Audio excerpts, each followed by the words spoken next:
Meadows sini. Baru kau tahu tapi kau dah pernah makan Wagyu belum? Wagyu pernah, tapi dia Wagyu yang jenis kecil-kecil punya stick. Stick. Stick kadang-kadang ada yang dalam apa? Ada yang dalam burger. So dia tak ingat. Tapi yang tomahawk ni belum lagi lah. Belum, tomahawk tak pernah. Tapi betul lah, beza lah dengan apa Black Angus. Kita rasa Black Angus sebelum ni dah cair dah. Power dah. Dah kira makan tu letak-letak mulut dah. Sebab kalau Black Angus ni, apa yang aku boleh describe kan, Black Angus ni lemak dekat keliling. Yang Wagyu ni lemak dekat daging dia. Sebab dekat marble urat-urat dia kan. So ini baru nama, walaupun kita dah biar lama, cakap terus kita dah biar lama, kita shoot tadi bila kita gigit, ada lagi istilah cair dalam mulut tu. Masih jadi lah. Lepas tu dengan sos hijau tu. Jahat. Oi. Kita kata apa dia?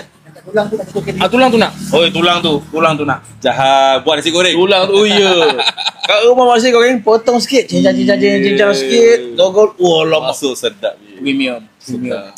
Tak cakap Wagyu tomahawk lain. Memang sangat Dia macam dah makan musangking lah, lupa terus lah. Dalam video pun sampai aku lupa nak sebut tu. Dia sampai rasa masa tengah buat video tu rasa macam nak tutup boleh tak? Tutup dia rasa nak makan dia. Macam tu lah.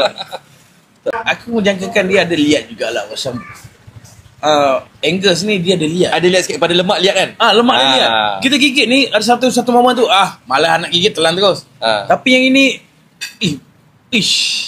okey lah. Lagi satu dengan kombinasi hijau tu memang dia hilangkan muak betul lah. Yang itu pun memang sedap. Okey lah. Wagyu tu aku ada bubur perapan yang merah sikit. Perapan tu okey. So perapan tu menghilangkan rasa Wagyu tu daging tu tak? Okey. Aku cakap terus terang perapan tu aku suka perapan kau sebab apa? Perapan kau ni dia lebih berempah, dia lebih ada sedikit masin. So bila dia meleleh dengan minyak tu jadi sedap minyak tu. Okey, tapi kalau aku gigit bahagian tepi, bila aku gigit keliling dia tu kau dah akan dapat rasa perapan tu lah. Tapi bila bahagian yang tengah tu kau tak ada, perapan tu tak kacau langsung. Dia tak kacau langsung. Rasa daging ni, rasa Wagyu ni kalau kau nak explainkan rasa dia, rasa daging je. Dia memang rasa daging.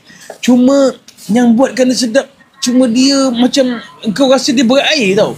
Dalam mulut tu berair. Dalam tu rasa macam kau tak macam ini bukan gigit daging. Betul tak? Kita daripada kecil pun gigit daging macam mana. Tapi bila dah tua ni baru dapat rasa Wagyu, ini bukan rasa daging. Tak. Kau makan daging Wagyu ni ada melekat kat gigi tak? Tak ada.